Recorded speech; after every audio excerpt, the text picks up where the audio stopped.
आगे भी यही रहेगा रवैया, मैं कौम का आदमी हूं।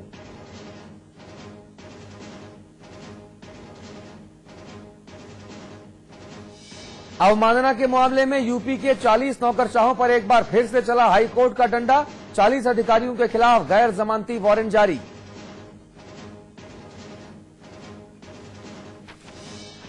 बीजेपी के विरोध के आगे झुकी कांग्रेस। हरक सिंह रावत ने तराई बीज विकास निगम के अध्यक्ष पद से दिया इस्तीफा। बीजेपी लगातार इस्तीफे की मांग कर रही थी।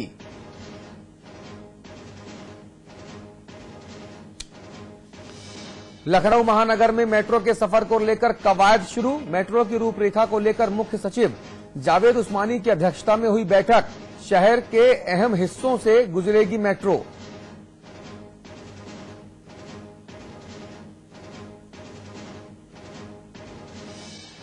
लखनऊ में मदरसा शिक्षकों ने कांग्रेस दफ्तर के सामने किया धरना प्रदर्शन। बकाया मानदेय और अस्थायीकरण न करने के विरोध में कांग्रेस और सोनिया गांधी के खिलाफ लगाए नारे।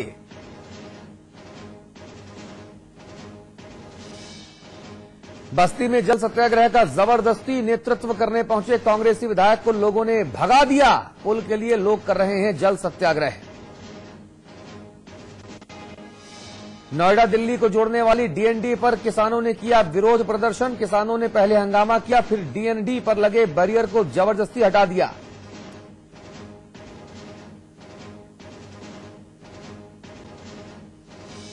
और कन्नौज के मेडिकल कॉलेज में नर्सों और स्टाफ कर्मियों ने किया हंगामा। नर्स की मौत के बाद अस्पताल में भारी तोड़फोड़। सीएमएस पर लगाया लापरवाही का आरोप।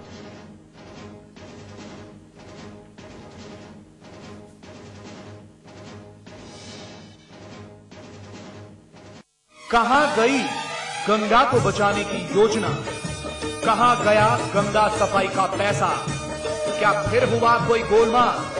आचमन लायक भी नहीं गंगा का पानी।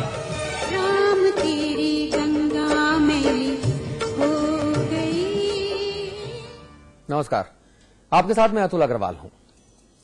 लाखों लोगों की आस्था के केंद्र हरिद्वार में ही गंगा का पानी आचमन के लायक भी नहीं रहा। एक विश्वविद्यालय ने जब रिसर्च करवाया तो पता चला कि गंगा के पानी के बैक्टीरिया 3 गुना बढ़ चुके हैं, जो इंसानों के पीने के लायक अब रहे नहीं। अब सवाल ये उठता है कि गंगा की सफाई पर लाखों रुपए खर्च हो चुके हैं। केंद्र सरकार गंगा की सफाई का रोना भी हर साल रोती है, जोर शोर से रोती है, लेकिन इसके बाद भी क्यों गंगा साफ ना हो पा रही? क्या इसमें भी कोई घोटाला या घालमेल हुआ?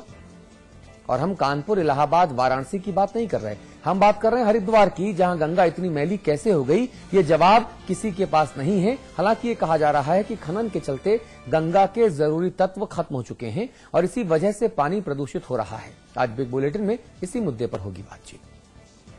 कहां गई गंगा को बचाने की योजना? कहां गया गंगा सफाई का पैसा? क्या फिर हुआ कोई गोलमाल?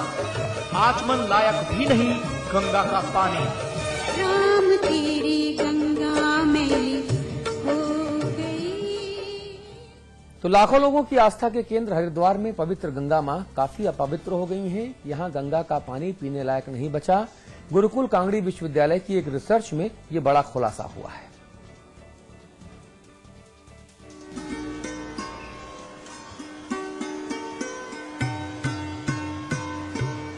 ये है हर की पौड़ी,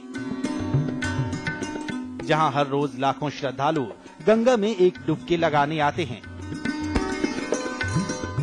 लेकिन अब इसी हर की पौड़ी का पानी आचमन के लायक भी नहीं रहा। गुरुकुल कांगड़ी विश्वविद्यालय की एक रिसर्च में ये खुलासा हुआ है। हर की पौड़ी पर गंगा जल में 1500 यूनिट तक बैक्टीरिया पाए गए हैं, जबकि एक मनुष्य 4 से 500 यूनिट बैक्टीरिया वाला पानी ही पी सकता है। पानी की मात्रा कम होने की वजह से और ग्लोबल वार्मिंग की वजह से और साथ ही साथ ऊपर से भी डैम बनने की वजह से भी पानी कम छोड़ा चला जा रहा है, तो वो पानी का प्रदूषण को बढ़ाता है। इस प्रदूषण का मुख्य कारण गंगा तटों पर खनन माना जा रहा है। खनन के कारण गंगा के तटों से वनस्पतियों का विनाश हो रहा है। इसके अलावा अविरल बहाव रोकने के कारण भी गंगा में विषाणुओं से लड़ने की क्षमता खत्म हो रही है। इसे लेकर लोगों और संतों में भी खासा गुस्सा है।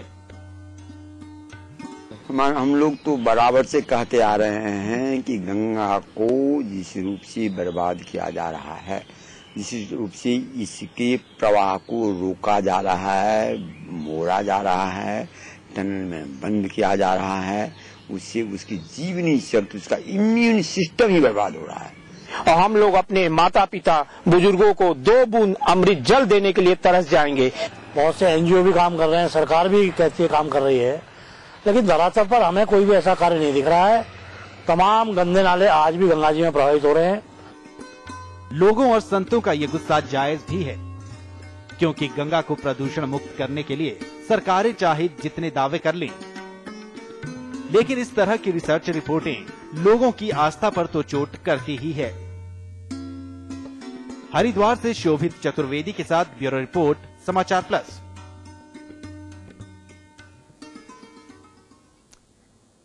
हरिद्वार में मां गंगा के प्रदूषण की बात सामने आई तो दिल्ली तक हड़कंप मच गया। अब जल संसाधन मंत्री, जो हरिद्वार के ही सांसद हैं, इसे वन और पर्यावरण मंत्रालय का मामला बता रहे हैं। दिल्ली में जब जल संसाधन मंत्री हरीश रावत से बातचीत करने समाचार प्लस की टीम पहुंची तो रावत साहब ने यह भी कहा कि कुंभ के वक्त गंगा की सफाई के लिए पर्याप्त पैसा दिया गया था, लेकिन उस पैसे का क्या हुआ ये किसी को पता नहीं। वहीं उन्होंने राज्य सरकार के प्रयासों पर संतुष्टि जाहिर की है।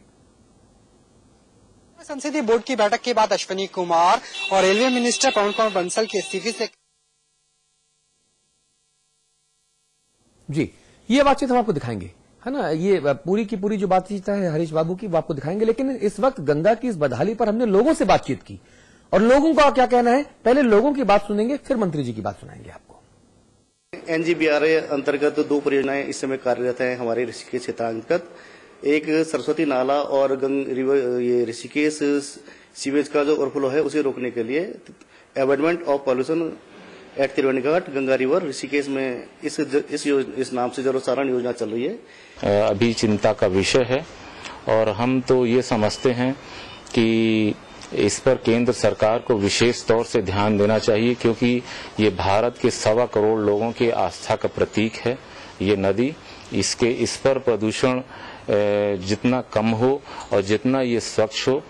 सरकार से मेरी मांग है कि जागो और जाग करके इस पर कुछ करें। तमाम जो नगर निगम जल संस्थान के इस पर सीवर गिर रहे हैं तत्काल उनको बंद करावे और वहां के नगर आयुक्त को गिरफ्तार करें। चलिए इस मुद्दे पर बातचीत करेंगे। हमारे साथ हमारे मैनेजिंग एडिटर अमिताभ अग्निहोत्री जी दिल्ली से जुड़ रहे हैं। इसके अलावा हमारे साथ रामाश्रय कुशवाहा जी हैं। आप यूपी में सत्तारूढ़ समाजवादी पार्टी के राष्ट्रीय महासचिव हैं। आप कैबिनेट मंत्री का दर्जा आपको मिला हुआ है और मुलायम सिंह जी की कोर टीम के महत्वपूर्ण सदस्य हैं।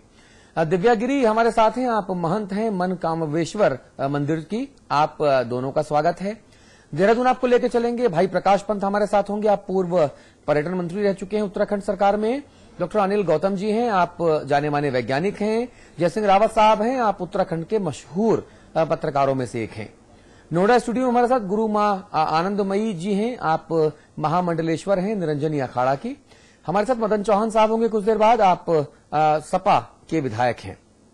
आपसे की करके चर्चा करेंगे, लेकिन इस चर्चा आज हमने क्यों आहूत की, पहले मैं चाहूंगा कि अमिताभ अग्निहोत्री जी पहले ये साफ करें, फिर हम चर्चा को आगे बढ़ाएंगे। अमिताभ जी देखिए, मुझे लगता है कि गंगा के बिना इस देश के अस्तित्व की कल्पना मुश्किल। गंगा के बिना इस देश की अध्यात्म की पताका फहरा नहीं सकती। गंगा हमारे लिए सिर्फ एक सामान्य नदी नहीं, पश्चिम की जो अवधारणा होती है उस आधार पर गंगा हमारी आत्मा में बसने वाली चीज है। तभी देखिए, जब व्यक्ति इस संसार को छोड़ने के समय आता है तो उसकी अंतिम इच्छा होती है कि उसके मुंह में 2 बूंद गंगा जल जाए।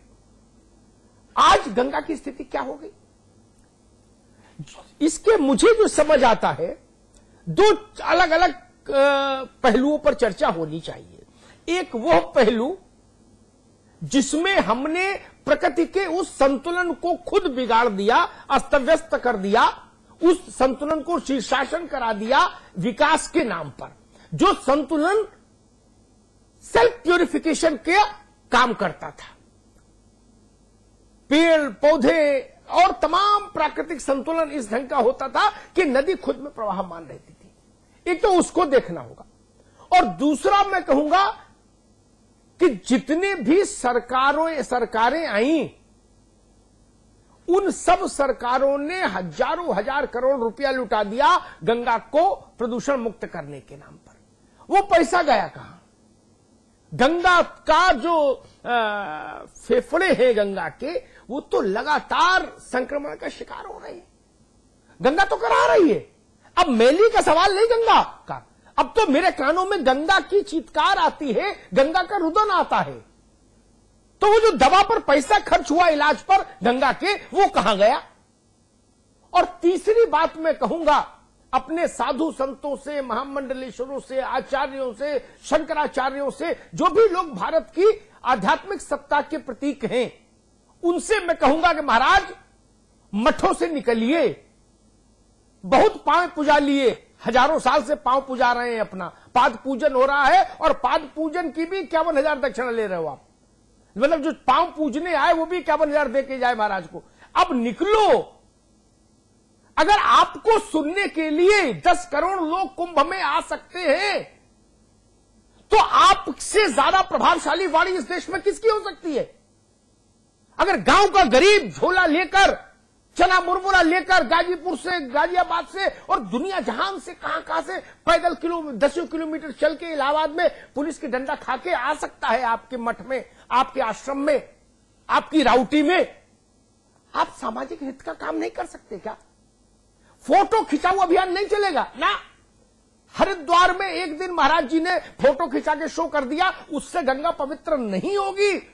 जाइए गांव गांव, लोगों को बताइए कि गंगा बीमार है, उसके पथ्य का ध्यान रखिए, उसकी देखभाल करिए मां की तरह। जैसे घर में बूढ़ी मां होती है ना, उसको अस्थमा हो जाए तो घर में धुआं नहीं करते, नहीं तो मां को तकलीफ होगी।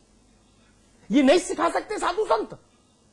ये बात इस देश के गांव के अनपढ़ आदमी को तुरंत समझ आ जाएगी कि घर में जैसे बुजुर्ग मां की देखभाल की जाती है, लाठी का सहारा देके, कंधे का सहारा देके उसको चलाया जाता है, ध्यान रखा जाता है कि वो राजमा और छोले नहीं खा सकती मां, तो दलिया और खिचड़ी खिलाई जाती है उसको। ठीक बात है। गंगा का ख्याल वैसे रखना होगा, और ये काम मैं चाहूंगा इस देश के साधु संत संभालें। जी, बहुत अच्छी बात आप कह रहे हैं अमिताभ जी। हम लखनऊ लेके चलेंगे। दिव्या गिरी हमारे साथ हैं, आप महंत हैं मनकामेश्वर मंदिर की।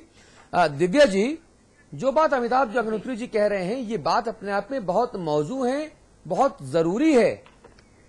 क्या दिक्कत है इस बात का प्रचार प्रसार करने में, आम लोगों को समझाने में? अमिताभ जी की बात बिल्कुल अगर 100% कहें तो शायद उसके ऊपर तक भी सही थी, परंतु दिक्कत हमें शायद पहल करने के लिए आ रही है कि हमें पहल करना चाहिए।